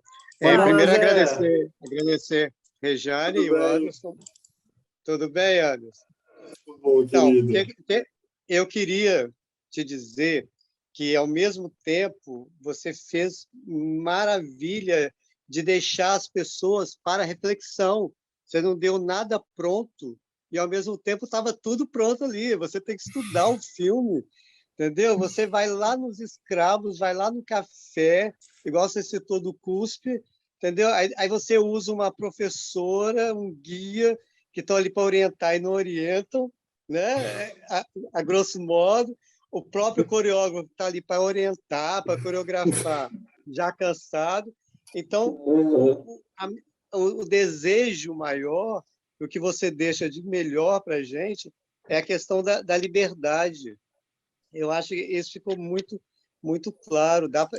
Eu já assisti, revi hoje de novo, e a gente vai assistindo cada vez com outros olhos, ainda mais depois dessas orientações da Rejane, sabe? Então, eu fico assim, encantado. Dava para a gente conversar sobre Inabitáveis aqui uns 3, 4 dias, com coisas Com certeza. diferentes que a gente estaria falando. Então, é mais assim, para te agradecer, sabe? E eu acho assim que essa questão de dança, de toque, de sedução, aí no final, quem foi barrado de assistir, fecha, sabe? Então, assim, tem muita coisa para conversar, tem muita coisa para debater, pensar.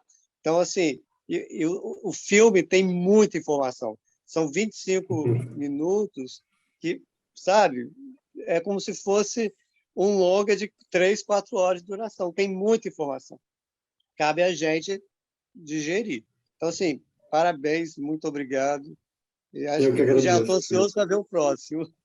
Não, eu acho que Também. você me lembrou algumas coisinhas assim que eu acho que vale a pena dizer também sobre estátuas e corpos. Existe o patrimônio físico material que é preservado pelo Estado e existem os corpos que vivem nessa cidade e essa cidade só se configura porque existem corpos vivos e esses corpos não são preservados. Eles são perseguidos porque quem construiu essa cidade foram corpos negros. E aí eu vou nos gestos. Nós temos a mão de poder, por exemplo, que é a mão de poder do Pio XII. Que, inclusive, o Pio XII foi o papa nazista que deu passaportes para os nazistas virem para cá, para a América Latina. E nós temos uma praça chamada Pio XII, que ele está de costas para a cidade e ele abençoou o porto. Essa é a nossa história. Nós temos a Dona Domingas, que é uma mulher, a única estátua de uma pessoa negra, que ela está carregando um saco de lixo e ela está curvada, olhando para baixo, enquanto a gente tem a magnitude daquela estrutura que é o Palácio Anchieta. As coisas estão aí na nossa cara, dizendo o tempo todo. Agora, como dizer isso através de um filme? eu só tenho uma palavra para isso. Contenção. Contenção. Escolher uma coisa de cada vez. Calma, não misturem tudo, não extrapolem, não. Contenção. Todo o meu trabalho, todos os meus ensaios, todos os desenhos que foram pensados do primeiro plano até o último plano do filme foram pensados com antecedência, foram experimentados com antecedência, foram meticulosamente ensaiados. As passagens que a Regiane falou, de um plano para outro, eles foram feitos com câmeras normais, e depois ou com celular, eu usava meu celular, gravava tudo com o celular. E com o celular eu jogava para o computador e fazia os processos de transição. Aqui eu vou transitir, aqui eu corto, aqui eu viro. Quando chegou na hora de filmagem, por exemplo, ainda eu tive que lidar de peito aberto, agora sim, com o acaso. O acaso ele vai interferir no meu processo. Se eu me fechar para o acaso me fode meu filme. Perfeito. Destrói meu filme. Eu tenho que entender que o acaso, o tempo, ele vai interferir no processo. Você precisa se preparar. Se prepara, se prepara, se prepara, se prepara, se prepara, se prepara. Quando você chegar na hora, você vai estar preparado para executar aquilo que você pensa e, principalmente, preparado para improvisar. Seja na direção, do lado de cá, seja na atuação do lado de lá. Eu tive que parar. Esse filme foi gravado em 3 anos, porque a gente teve que gravar Queimado em um dia, porque Queimado se transformou, já é outra coisa, virou um parque agora, reformaram tudo, colocaram uma estrutura super brega lá, enfim. A gente teve que gravar lá escondido, porque a prefeitura estava achando que a gente ia fazer um filme político contra a prefeitura. Eu fui... A subsecretária lá da pasta foi demitida porque ela levou a gente lá. Tipo, no Dia dos Pais, peguei todo mundo, a equipe, tudo mais, fomos lá e gravamos. Depois de 6 meses, a gente foi gravar porque a gente tinha a data do Teatro Carlos Gomes, o Teatro Carlos Gomes está fechado até hoje. A última coisa que foi gravado foi Inabitáveis. E aí, nesse dia, a gente tinha que gravar antes no Teatro de Vila Velha, que a gente fez a cena dos Struggles lá. E o representante do Teatro de Vila Velha, na época, ele tinha marcado, olha só, um recital musical da escola Gabriel Camargo, que é uma escola crente de música, no mesmo dia que a gente foi fazer a gravação da abertura do nosso filme, que são duas bichas pretas negras se pegando no palco. Quando eu cheguei lá, o recital estava cheio. Sabe o que a gente fez? A gente teve que esperar o recital acabar e almoçar. Quando todo mundo saiu para almoçar, ia até a segunda parte. A gente entrou no palco e começamos a gravar desesperadamente. Quando a gente estava quase no fim do processo de gravação, os pais começaram a chegar e foram ver o Luciano e o Mauro se comendo em cima do palco, só com aquele tapa-sexo. E eles começaram a dar carteirada. Que pouca vergonha é essa? Eu não acredito que eu vou trazer meu filho e minha filha aqui para ver esse negócio. Eu vou processar vocês. Eu sou irmão do desembargador tal, que não sei o que, não sei o que. E a gente... Foda-se, sacou? Gravamos uma parada. Quando a gente foi terminar, a energia estava tão pesada que o Mauro estava fazendo um plano em cima do pula-pula, porque eu queria fazer ele entrando no plano de baixo para cima. Ele simplesmente teve uma queda e as costas dele, enfim, teve um problema nas costas e se machucou em cena. Eu fiquei super preocupado. E aí ele teve que fazer uma aplicação porque ele ia fazer ainda a gravação no Teatro Carlos Gomes com a plateia de 200 pessoas e depois da gravação ele não, esse dia a gente gravou depois. No outro dia ele ia gravar a cena da Castiel, que são eles saindo, abrindo e a gente vendo do lado de fora. Então, assim, o Mauro foi muito forte, sabe? Quando a gente terminou a gravação, terminou a apresentação, o Mauro com remédio nas costas, sabe? Enfim, o set ficou parado por 1 ano, porque o Mauro precisava se recuperar, sacou? Ele ficou 6, 7 meses tentando se recuperar da dor que ele tinha passado pela queda. E aí a gente volta a gravar e a gente grava todas as cenas de dança, que são essas cenas pulando de cidade em cidade, né, de ponto a ponto, e aí a gente termina de gravar o filme em final de 2018, começa a montar o filme em 2019, para lançar ele em janeiro de 2020, que aí saiu a notícia que a gente ia lançar no um dos maiores festivais do mundo, que era o Rotterdam. Minha mãe estava hospitalizada, minha mãe estava de cama, ela foi pro Hospital de Vila Velha fazer uma cirurgia no joelho, pegou uma infecção hospitalar, ficou 4 meses no hospital, eu vivenciando isso. Enfim, momentos que estavam acontecendo coisas muito boas e, ao mesmo tempo, muito ruins, ao mesmo tempo. É sempre assim, você tem que lidar com essas emoções, assim. E quem está, né, trabalhando como um artista cênico tem que entender que essas coisas vão interferir o tempo todo no processo, vão te desafiar se você é capaz de você deixar tudo do lado de fora e se concentrar no seu trabalho e fazer, ou se você vai deixar que essas coisas externas interfiram no seu trabalho e aquilo ali vai ficar gravado pro resto da vida, enfim, e te atrapalhar, inclusive. Meninos, a gente vai encerrar. Já chegamos no nosso horário, faltam 2 minutos para as 9.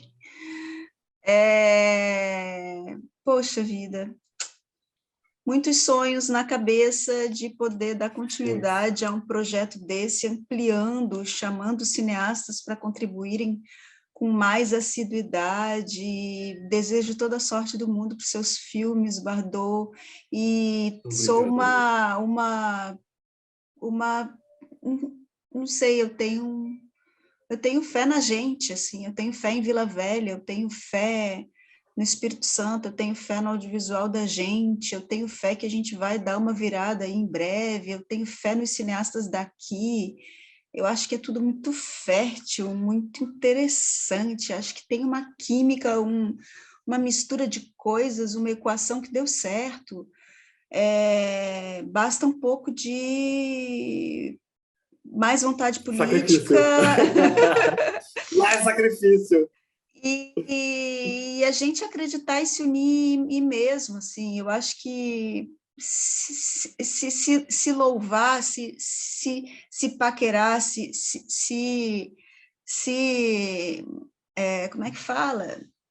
Enfim, se apaixonar pelo trabalho do outro. Por nós, um dos outros, no Espírito Santo, fazer alianças, né? E tá trocando, e tá crescendo, tá germinando, e formar um movimento de exportação do audiovisual do Espírito Santo, como existe em Pernambuco, como existe em Minas Gerais, né?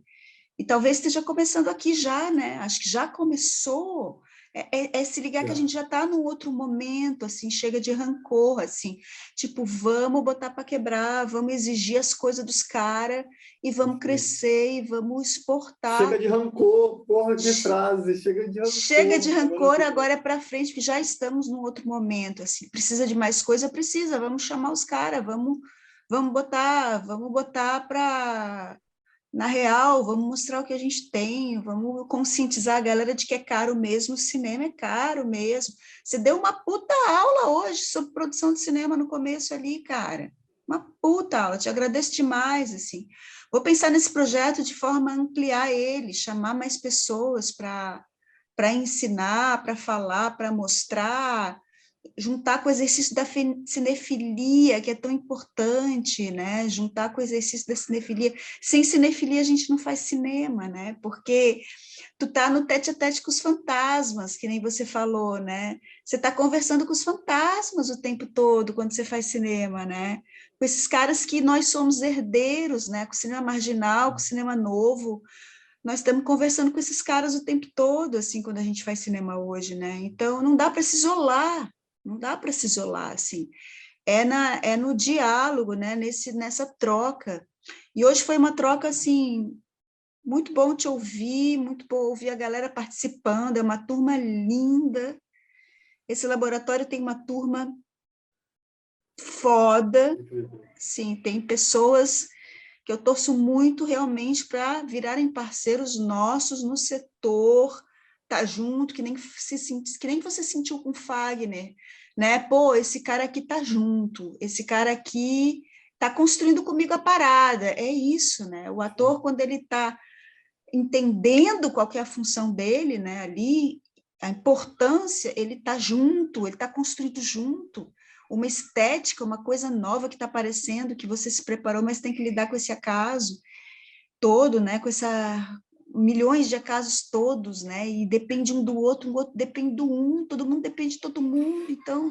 Ai, que agonia, só de você falar, que agonia. Nossa, então o ator, assim, cara, a gente depende do ator, caceta, né, assim, essa consciência do ator, de que ele tem um espaço ali que não é de vaidade, é de generosidade, né, não é querer o elogio, ai, como você é bom ator, não é, cara, o nosso filme vai ser foda, esse aqui é o maior elogio para um ator. Não é você é bom ator, o maior elogio para um ator, é o nosso filme vai ser foda, porque nós estamos fazendo junto, né? Esse que é o maior elogio para todo mundo, né? Mais fodas assim da direção é virar para um ator e falar bem assim, cara, isso tá ruim.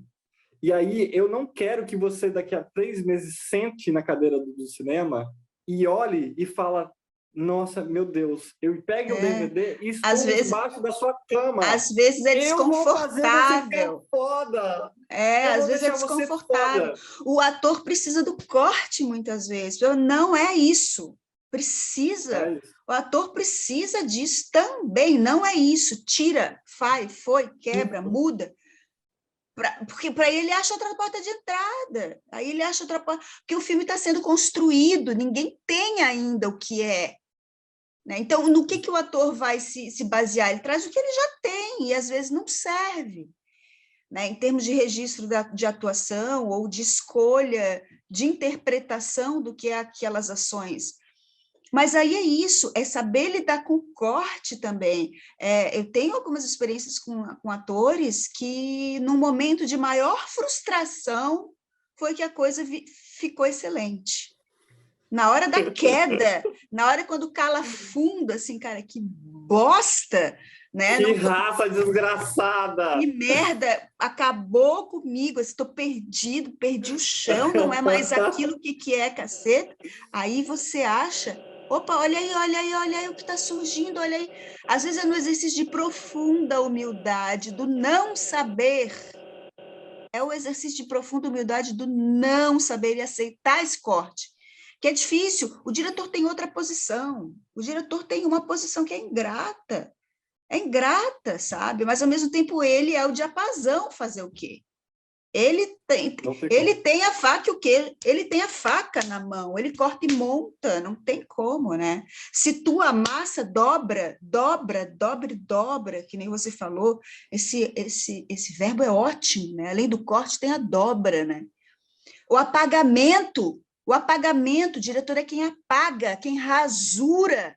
Se tu pega um ator inteiro, da mesma forma que você fez com o seu diretor de fotografia, se você pega a luz inteira chapada, claro e escuro, e coloca, não serve. Se você pega o ator inteiro chapado, o registro redondo que ele te dá, também não serve. Você tem que amassar as coisas, rasurar, rasgar as coisas. Seja de direção de arte, de iluminação, de atuação, você tem que rasgar também. E aí, como é que o ator se sente se ele é gente? Ele precisa entender esse processo de criação para ele entender que o problema não está com ele, o problema é na estrutura do processo de criação, que precisa do rasgo, que precisa do amasso, que precisa do apagamento, que precisa do corte, que precisa do contorcido, do torcido, do avesso, do resíduo, do lixo do que a gente traz. O processo de criação precisa do lixo do que a gente traz, do regurgitado que a gente traz. E isso é uma estrutura do processo de criação. Aí você quer vir inteiro e sair inteiro, você fala, não dá, desculpa, vai ter que sair amassado. Comigo não. Não, que faz Comigo não parte vai da sair inteira, não. estrutura do processo de criação. E por isso que o ator precisa entender que estrutura que é essa, porque senão vai ficar uma coisa assim, mas eu sou bom ator ou não sou? Não é essa a questão, né? Você não vai para o set pensando, eu sou bom cineasta ou não sou? Não é essa a questão. A questão é o filme que a gente precisa fazer junto e que tem um processo estruturalmente caótico para ser construído, né? E Eu aí não sou é um salto, diretor, se eu quem sou uma puder. ferramenta. Sim, Eu sou do uma filme, ferramenta. do processo, do filme. Ninguém Simples tem o assim. poder. Nós, diretores, também não temos o poder. Mesmo que pareça que temos, a gente está a serviço de algo que a gente não sabe ainda o que é. Por mais que tenha o roteiro, que a gente já aprontou tudo, mas você sabe que o filme se revela aos poucos. É antes, no período de roteiro, no período de ensaio, mais um pouco, no período de filmagem, mais um pouco, e no período de montagem, mais ainda. Porque é no período de montagem que você vai trocar coisa do lugar, e se troca coisa de lugar no período de montagem.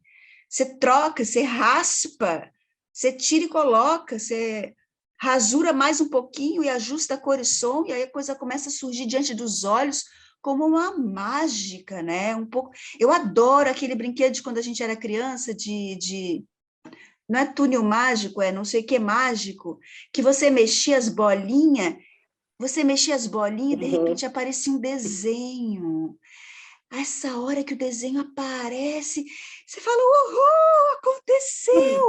Até então, é angústia e caos. Caleidoscópio. Caleidoscópio. Até então é angústia e caos. Aí você vai falar, cara, culpa de quem? Não é culpa de ninguém, é estrutural da parada, é a estrutura. Porque senão não haveria criação. Senão é reprodução. Senão é reprodução de uma imagem mental. Não é. Tem uma criação que vem da matéria, das coisas como elas se revelam, se juntam, se transmutam. E então é isso. Esse laboratório, esse projeto, ele precisa crescer no sentido de trazer essas pessoas que possam estar conscientizando o ator, não só de técnicas de atuação, como eu muitas vezes eu faço isso, né? Eu estou ali no apropriamento, na construção da manufatura, do artesanato da atuação para cinema. Só que tem tanto mais coisa, sabe, para ser dito para essas pessoas, como você hoje trouxe para a gente, né? Eu não posso me limitar só na manufatura ali da técnica da atuação para cinema, né? Porque tem esse lugar da conscientização, né? Da formação mais ampla do que é ser um atuante no cinema, né? Do que é ser um ator. É uma responsabilidade imensa sobre essa posição que nós assumimos de sacrifício, né? Sobre essa posição, da mesma forma que o diretor também tem uma responsabilidade imensa sobre essa posição que ele assume, que não é fácil, de estar ali como referência de todo mundo, né? Então, é uma arte muito difícil, muito cara, e maravilhosa, porque ela vai para o mundo, ela é abrangente, ela voa no tempo e ela voa no espaço. Os filmes têm pernas próprias depois, né? Asas. Então, Anderson Bardot... Não tem diretor, não tem ator, não tem ninguém para se defender. Não. Que seus filmes voem, ganhem vida e virem fantasmas. Obrigado, amor, obrigado. Que os nossos filmes ganhem asas, que os nossos filmes se tangibilizem. Eu acredito que esse encontro aqui é um encontro muito especial. Estou todo suado aqui, eu estou assim, na energia, assim, me sentindo centrado, com as raízes fincadas no chão, porque eu faço questão de me conectar com quem quer se conectar comigo. E eu me sinto muito aberto e me coloco muito à disposição para me conectar, sabe? E que delícia essa conexão, sabe? Que bonito conseguir compartilhar isso tudo. Maravilhoso, te agradeço demais. Só agradecer. Vamos tirar uma foto.